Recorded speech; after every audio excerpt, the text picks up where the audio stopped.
Yang kuat harus menanggung yang lemah.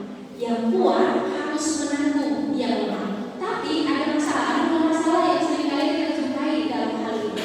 Pertama, ada orang yang baru merasa kuat setelah dia melemahkan orang lain. Kita tuh paling hebat kalau kita semua merasakan orang. Ada orang yang merasa puas, merasa senang, merasa ada di atas. Kalau orang lain pasti tidak di bawah. Ada orang yang nanti kalau misalnya dia seorang bikin satu orang yang puas. Orang seperti ini, Bapak Ibu Saudara-saudara, itu orang kuat bukan? Itu lemah namanya. Kalau ada orang yang merasa dia kuat setelah dia melemahkan orang, menjatuhkan orang, mencelakai orang. Kalau nanti ada orang yang kalau lagi oh iya kita tuh kuat. Itu artinya dia tidak bertumbuh secara rohani. Dia lemah di dalam Tuhan.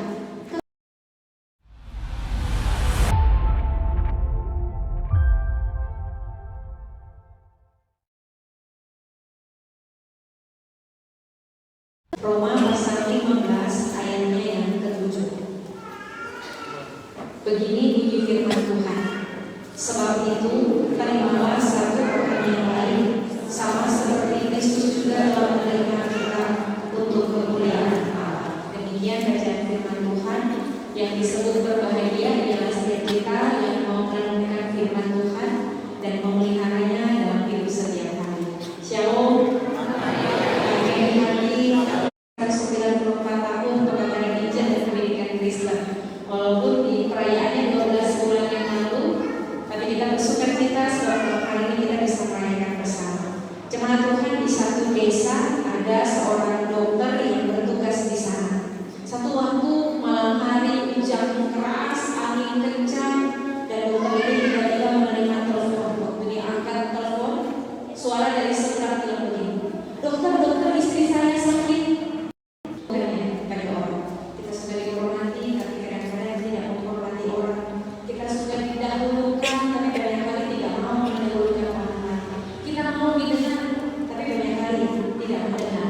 Dan itu penyakit mematikan di tengah persekutuan banyak orang.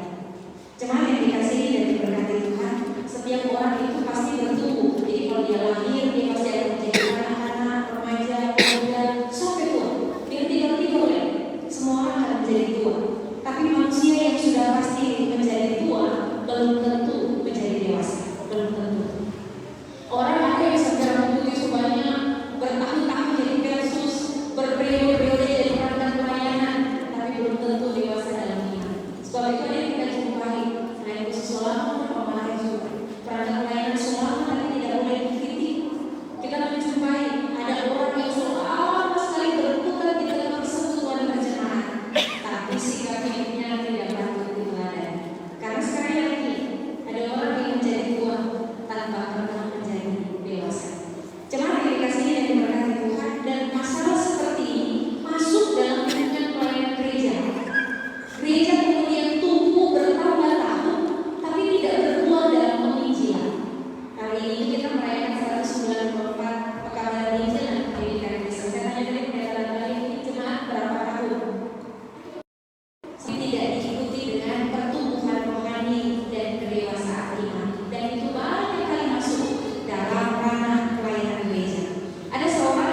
Dan itu yang membuat kita kehilangan pertumbuhan rohani. Bapak Ibu saudara-saudara yang dikasihi dan diberkati Tuhan, adakah ini terjadi pada kita jemaat Immanuel Pembina BPK di perayaan 194 tahun ini? Mari menatap hidup kita dan melihat sekali lagi, adakah kita bertumbuh? Di Yerusalem terjadi Pentakosta, dan ketika mereka kembali dari Yerusalem, mereka kemudian menjadi benih Injil gereja mula-mula yang tumbuh di Roma. Sebenarnya gereja ini adalah gereja yang sungguh diberkati, tapi Bapak Ibu ketika tahun-tahun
Bayangkan kalau si itu nggak ada, melambai bagaimana? Dari ke sini orang nggak bisa dibawa sini kalau dia nggak ada di sini. Kalau si itu nggak ada di sini, buku kalau dia nggak ada. Ini tidak dihitung orang Bapak Ibu. Banyak kali nanti kalau dia cuma lucu, baru sakit, buku sakit. Kalau dia nggak lucu nggak hitung. Begitu orang, kita tidak memiliki bagian dari hitungan anggota tubuh yang berharga. Tapi coba orang kalau nggak ada di buku ini, jangan nggak ada di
kasihan, Daud mulai memotong mereka satu demi satu.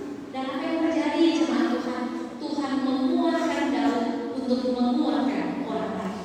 Tuhan memberi semangat bagi Daud untuk menyemangati mereka yang sedang lemah. Tuhan membangkitkan sukacita di hati Daud untuk berbagi sukacita dengan mereka yang sedang berkekurangan. Sehingga Daud yang sementara membutuhkan pertolongan Tuhan, ditolong Tuhan untuk menolong orang lain. Jadi Bapak Ibu Saudara-saudara, kalau kita merasa tidak bisa membela, ini masih kurang, masih butuh, mari ubah cara berpikir kita. Itu sesat namanya. Kalau merasa saya belum bisa memberi, ini gereja sementara membangun, mereka belum bisa kasih, soalnya kalau belum cukup di rumah, kenapa anak sekolah, aku tidak ini bebannya. Tahu tidak? Iblis akan meyakinkan kita. Kalau misalnya target, siapa namanya? Target apa? Begitu ya, ada persembahan-persembahan ya. Kalau misalnya ada persembahan-persembahan, oh gereja misalnya ini mau bangun legalisasi. Kalau terlalu pasang THR misalnya ada 1 juta, bagi di 15 orang, dengan Tuhan kita beri 7. Nah Bapak ini kebutuhan ini banyak, ini murah, ini lebih baik. Bapak Ibu tahu, iblis akan meyakinkan kita. Nah Bapak Ibu cuma sedikit, belum bisa mengatasi. Kalau masuk kasih ke sana, Tuhan berkata di mana? Iblis akan berbisik pada pikiran kita dan meyakinkan hati kita bahwa kita tidak bisa. Karena kita sedang lemah, kita sedang kurang, dan kita belum mampu. Lalu kita meyakini itu. Tahu tidak Bapak Ibu? Kalau orang ini keran berkat, orang kancing, masa dikit kancing,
game online, ada di mana lagi?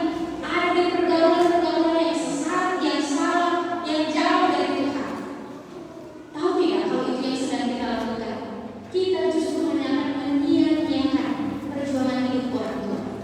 Jadi kalau orang gagal, bukan karena orang tidak berusaha, tapi kita yang tidak taat dalam Tuhan. Mari jadi orang yang saling menyenangkan. Bahkan kalau kita sedang lemah, mari jadi orang yang tidak mencari batu sandungan. Sedang kurang, mari jadi orang yang tidak menyakiti orang lain, yang tidak cungkel orang lain. Bahkan kalau orang lemah dan terbatas, kita tetap menjadi alat berkat karena kita tidak membawa dosa bagi orang lain. Kita harus hidup dalam kebersamaan. Apalagi nasihat firman Tuhan malam hari ini. Begini kata firman, tidak mencari kesenangan sendiri, tetapi melakukan kebaikan untuk membangun hidup bersama orang lain. Tahu tidak Bapak Ibu, ada hal yang paling sulit untuk dilakukan orang lain bagi kita lakukan bagi orang lain ketika itu tidak berbanding sama bagi kita. Misalnya, kalau ada sesuatu yang harus kita lakukan bagi orang lain, kalau kita bikin for dia, apa yang kita untung? Kalau kita kasih pada dia itu dapat, kita tetap kurang. Nah, ini pemikiran-pemikiran seperti ini yang dibahasakan Paulus dengan mencari kesenangan sendiri. Kalau kita mau kasih, itu balas apa ya? Bahkan kalau masuk kasih, orang itu tidak balas seperti yang orang mau.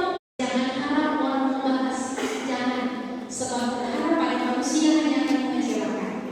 Amsal bilang begini, kalau kita melakukan kebaikan, kita seperti memberi piutang pada Tuhan, dan Tuhan akan membayarnya bagi kita.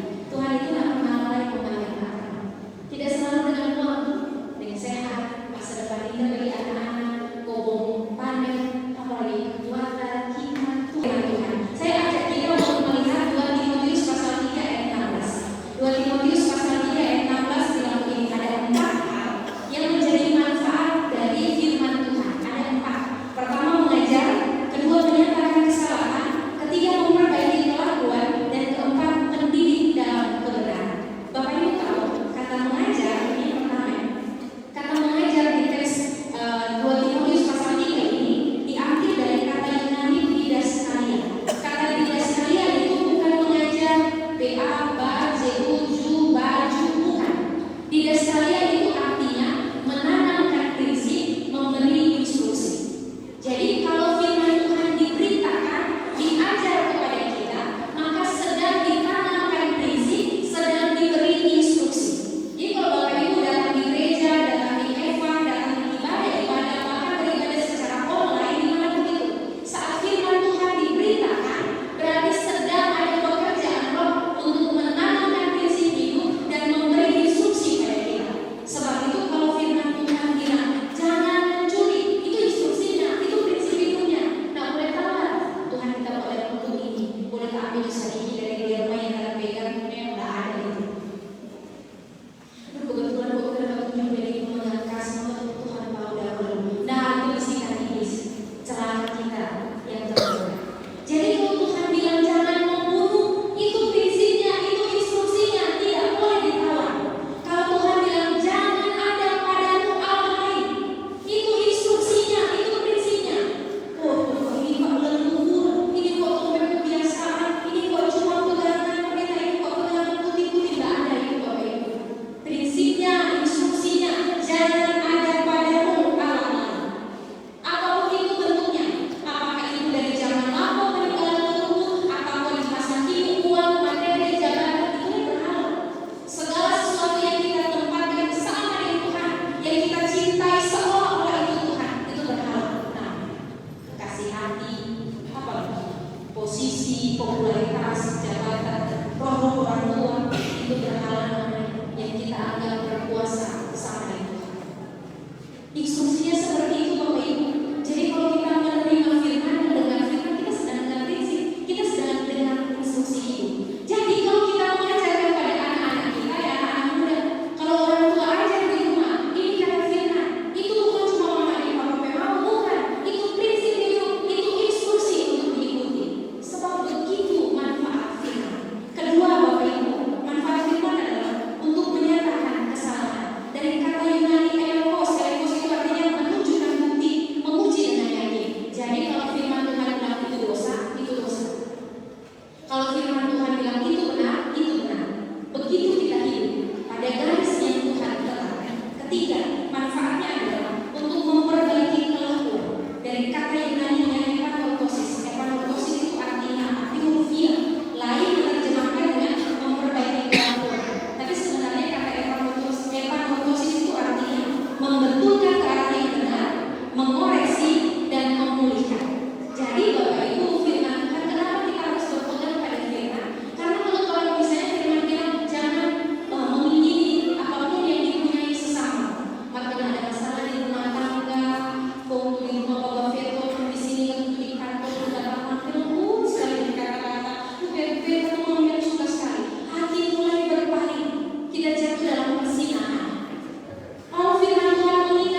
supaya kita hidup dalam kebenaran.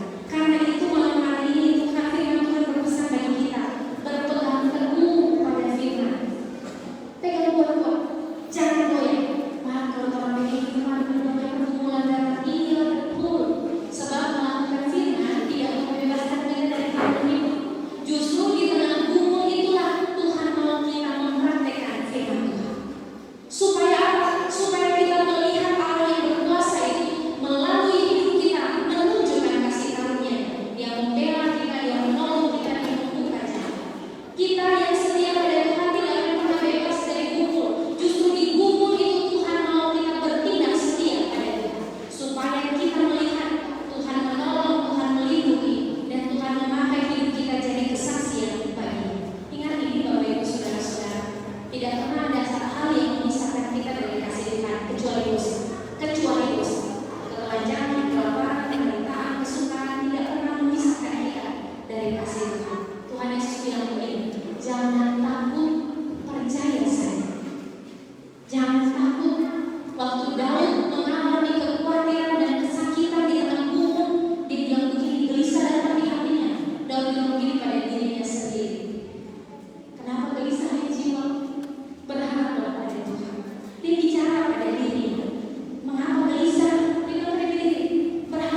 Seberat apapun beban hidup kita, tidak ada yang tidak bisa kita tidur bersama Tuhan. Paulus bilang begini, segala perkara dapat kita atur di dalam Dia yang memberi kekuatan kepada kita. Kalau kita setia, kita akan selalu menyaksikan Tuhan lebih setia bagi kita.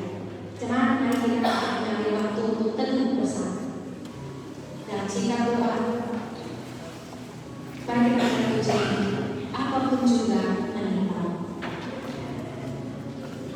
Apapun juga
Bapak Boy, Bapak